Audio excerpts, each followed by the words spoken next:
Elimu yenye manufaa ni ile ilmu tanfau bihi. Ilmu tafau bihi ni ile elimu ambayo yenye manufaa kwa Allah, ni ile ambayo unaitoa na watu wakaistafidi na wakapata maalumati na watu wakapata kheri. Wasomi wangapi ndani ya jiji hili la Dar es Salaam wameshaelekea kwa Allah, vigogo katika vigogo wenye elimu ya dini. Mimi na wewe hatuwaiziki. Walitamani hawa waendeleze zaidi ya kheri, walitamani hawa wafanye mambo makubwa katika Uislamu, lakini nafasi yao imeisha.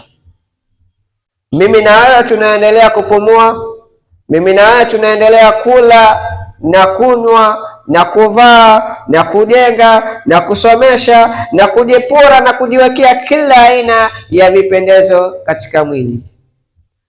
Elewa, kuna malezi ya kiroho na kuna malezi ya kimwili.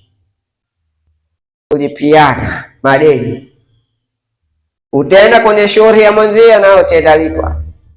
Sasa maisha yetu tumeyaweka rahani, hatuyaekee rahani kwa ajili ya Allah.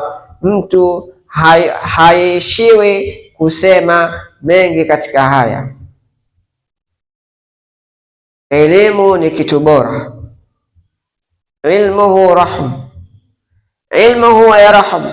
Elimu hiyo utakayosoma itakuonyeshea njia, itakuonyeshea maisha, itakuonyeshea raha ya maisha, itakuongoza katika maisha.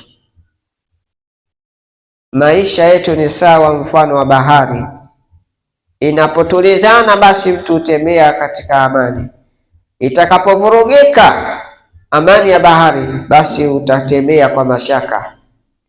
Duniani tupo katika kituo, miongoni mwa kituo. Baada ya mtu kuwa tumboni mwa mamake, akaja kutoka duniani na kituo chingine cha kuelekea kwa Allah, na kuna kituo tena cha kusimamishwa tena mbele ya Allah tabaraka wa taala. Allah anasema walan yukbaru minhu waman yabtaghi, atakayechagua mfumo mwingine kinyume na dini hii hayatakubaliwa. Walan yukbara minhu, hayakubariki matendo yake. Tumekumbushana kidogo tu nafasi ya elimu katika Uislamu na nafasi ya wenye elimu katika Uislamu na nafasi ya walezi katika Uislamu. Walezi wa dini leo wanaonekana ni walezi ambao wakujitakia, yani hawana kazi, hawana maisha, hawana utaratibu, hawana ustaarabu. Ustaarabu uko skuli kuliko walimu wa dini. Mtoto anabebeshwa mzigo wa zaidi ya madaftari 12 kwa siku moja, anasoma masomo yote hayo. Kila mwalimu wanabadilishana shifti za walimu, na elimu ya dini hadi maskuli yapo, lakini sasa natija ya elimu ile bado haiathiri usomaji wao tofauti. Elimu mtu anapaswa akae chini afundishwe kivitendo, si kusoma tu kwenye karatasi tu au kwenye vitabu. Elimu ya vitabu haitoshi peke yake, elimu ya kitabu itafsiri kwa kuifanyia kazi, na wale watu unaowasomesha waathirike. Kusikia alimu bora ni yule anayefundisha kitu kimoja kikaathiri, kikahifadhika kwa watu ambao wanawaelekeza.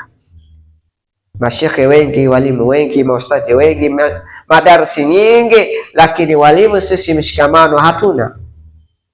Yani mtu anatamani ndugu yake aishiwe, afirisike, aone anatanga katika maisha, wala hakubali kumwona mwenzie kuinukiwa zaidi ya kuharibu. Majungu yametawala katika misikiti, adhkari zimeachwa katika misikiti. Mtu anaacha adhkari, anakimbilia kusimama kutangaza jambo la sadaka. Adhkari ni miongoni mwa silaha ahamu fil mu'min, ni silaha kwake muumini.